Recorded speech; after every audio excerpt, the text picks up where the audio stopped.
जय हिंद बच्चों। आज कक्षा 8 में आप सभी का स्वागत है और आज 2 मई है बच्चों। तो इसलिए आपने पिछले कार्य को पूरी निष्ठा और कर्तव्य के साथ समझा है, उसके लिए मैं आपको धन्यवाद देता हूं। इसी तरह से बच्चों, आपके मन मस्तिष्क में बल बुद्धि विकास करे, मां सरस्वती हमेशा आपके हृदय में वास करें, यही मेरी प्रभु से कामना है। तो आज चलते हैं। आज हमारा ये चैप्टर 3 है बेटे, और चैप्टर 3 सबसे पहले हमने ध्वनि कराया, उसके बाद लाख की चूड़ियां, और ये बस की यात्रा हमारा कौन सा है, लेसन 3। तो अब चलते हैं, जिसके लेखक हैं हरिशंकर परसाई।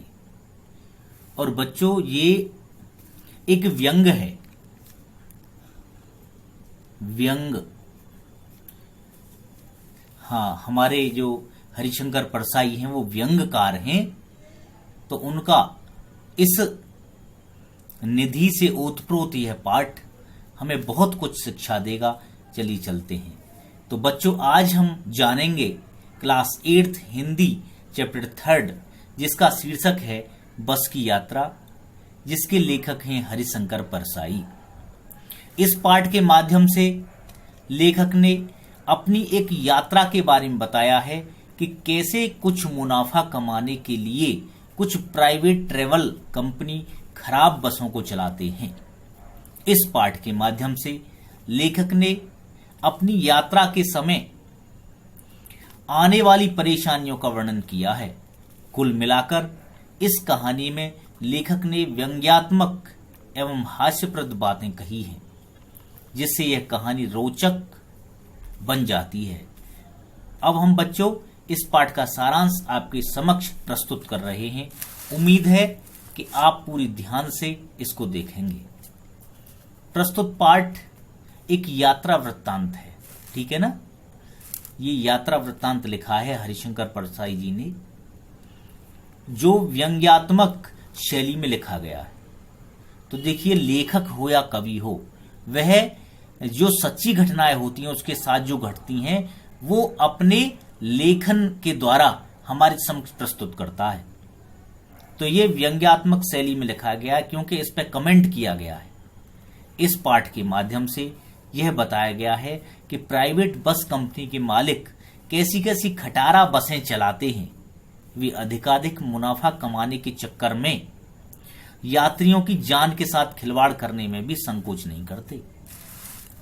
अभी बच्चों, मैंने देखा था लॉकडाउन से पहले कि एक बस में अंधाधुंध खचाखच सवारियां भरी हुई थी, और उस ड्राइवर ने क्या काम किया कि बहुत सारे बच्चों को ऊपर चढ़ा दिया बस में, और वो बच्चे चढ़ गए, और इतना खतरा था कि पता नहीं अब गिरे। तो बच्चों, क्या है कि स्वार्थी लोग जो किराया नहीं देना चाहते वो किराया बचाते हैं और ऊपर चढ़ जाते हैं। तो इसलिए ऐसे खतरे कभी भी हमें नहीं लेने चाहिए। तो यहां खिलवाड़ करने में देखिए, प्राइवेट बस के मालिक कैसी कैसी खटारा बसें चलाते हैं। वे अधिकाधिक मुनाफा कमाने के चक्कर में यात्रियों के साथ, जान के साथ खिलवाड़ करने में भी संकोच नहीं करते। लेखक और उसके 4 साथियों को जबलपुर वाली ट्रेन पकड़नी थी। उन्होंने बस से सतना जाने का कार्यक्रम बनाया। वे सुबह पहुंचना चाहते थे। उनमें से 2 को सुबह काम पर भी पहुंचना था बच्चों। कुछ समझदार लोगों ने इस बस से यात्रा करने की सलाह न करने की सलाह दी, मतलब मना कर दिया उन्होंने कि भाई इस बस से मत जाओ, शाम का समय है और ये बस इतनी खटारा है कि ये आपको धोखा दे देगी। और हमें देखो, बड़ों की सीख माननी चाहिए। हमें बिना अपने पेरेंट की सलाह के कोई काम नहीं करना चाहिए। अगर हम कहीं बाहर जा रहे हैं तो भी हम अपने पेरेंट से कह के जाएं कि हम वहां जा रहे हैं, उस दोस्त के यहां जा रहे हैं। तो लेखक ने देखा कि बस बिल्कुल टूटी फूटी है तथा जर्जर हालत में है। जबकि समझदार लोगों ने सलाह दी थी कि अच्छे लोग इस शाम वाली बस से सफर नहीं करते। लेखक ने फिर कहा, क्या रास्ते में डाकू मिलते हैं? तो उन्होंने कहा, नहीं, बस ही डाकिन है। तो देखिए कैसा जो है इसमें व्यंग हो रहा है कि बस ही डाकिन है, लेकिन कोई सवारी भी नहीं थी। अब लेखक कैसे करे, और उसे सुबह जाना पहुंचना भी था, है? तो इसलिए लेखक को उस बस में बैठना पड़ा। फिर भी लेखक और उसके साथी बात को नहीं समझ पाए। बस किसी वृद्धा की तरह सैकड़ों साल पुरानी हो चुकी थी। जब वह बस आई उनके सामने तो उन्होंने देखा, अरे भाई ये बस तो बड़ी पुरानी है, बुढ़िया की तरह है ये तो। उसे देखकर यही संशय मन में हो रहा था कि वह चलेगी भी या नहीं। वास्तव में यह बस तो पूजा के योग्य थी। देखिए कैसा व्यंग किया है लेखक ने, है? वास्तव में यह बस तो पूजा के योग्य थी, फिर इस पर सवारी कैसे की जाए? उसी बस में कंपनी के एक हिस्सेदार यात्रा कर रहे थे। तो लेखक सोचता है कि ये तो इतनी भली बस है, बेचारी बुढ़िया की तरह वृद्धा हो गई है और इसका सम्मान करना चाहिए। और उसी बस में कंपनी के जो हिस्सेदार थे वो यात्रा कर रहे थे। उनका कहना था कि, देखिए यहां सेकंड पेज है, कि बस एकदम ठीक है और अच्छी तरह चलेगी। बस की दशा देखकर लेखक और उसके साथी उससे जाने का निश्चय नहीं कर पा रहे थे कि क्या करें क्या नहीं करें। ओहापोह की स्थिति बनी हुई थी।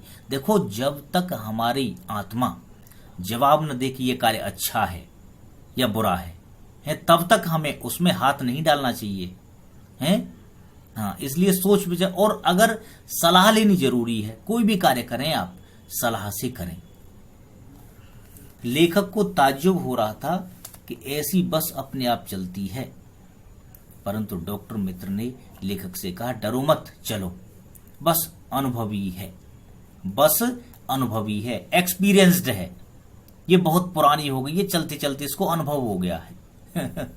नई नवेली बसों से ज्यादा विश्वसनीय है। कहते हैं ना,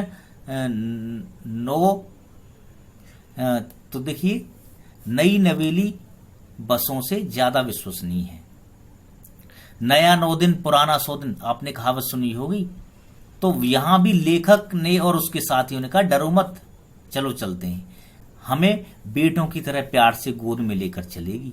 अभी तो उनके साथ बीता नहीं था ना, अभी तो वो प्रोग्राम बना रहे थे कि भाई और बस है ना, इससे चलते हैं। जल्दबाजी थी उन्हें चलने की, और जो मना कर रहे थे उसकी बात उन्होंने मानी नहीं उन लोगों की। लेखक और उसके साथी जब उस बस में बैठ गए तो जो लोग उन्हें छोड़ने आए थे ऐसे देख रहे थे जैसे अंतिम विदा ले रहे हों, क्योंकि वो उस बस की नब्ज को जानते थे। अरे भाई ये बस जरूर धोखा देती है, इसमें तो बैठना ही पाप है। उनकी आंखें कह रही थी, आना जाना तो लगा ही रहता है, जो आया है सो जाएगा, राजा रंक फकीर, चाहे राजा हो, रंक माने भिखारी है, और फकीर जो आया है इस दुनिया में वो जाएगा जरूर। इसका मतलब वो कह रहे थे कि भाई इस बस में मत बैठो, और जो बैठ गया उसका कोई भरोसा नहीं, कब मर जाए। आदमी को कूच करने के लिए एक निमित्त चाहिए। तो आगे देखिए, इंजन सचमुच स्टार्ट हो गया, लेकिन जब लेखक और उसके साथी बस में बैठ जाते हैं तब उन्हें लगता है कि बस ही इंजन है और हम इंजन के भीतर बैठे हैं। कांच बहुत कम बचे थे, जो बचे थे उनसे हमें बचना था। देखिए, एक कांच बचना माने बचे थे, कम थे, यहां कम का आशय है, और यहां बचना मतलब उनसे रक्षा करना है। टूटे फूटे कांच थे, हैं, टूटी फूटी बॉडी थी, और इंजन ऐसा था कि इंजन धधक रहा था, पूरी बस में गूंज रहा था। तो हम फौरन खिड़की से दूर सरक गए, कहीं शीशे न चुभ जाए हमें। लेखक को लग रहा था कि जैसे सीट के नीचे इंजन है, तब हमें लग रहा था कि भाई यह गांधी जी के असहयोग और सविनय अवज्ञा आंदोलनों के वक्त अवश्य जवान रही होगी। उस समय तो ये जवानी पर होगी ये बस। असहयोग आंदोलन का अभिप्राय क्या है, यहां बच्चों देखिए समझिए, गांधी जी के नेतृत्व में चलाए जाने वाला प्रथम जन आंदोलन था। इस आंदोलन में शहरी क्षेत्र में मध्यम वर्ग तथा ग्रामीण क्षेत्र से किसानों और आदिवासियों का व्यापक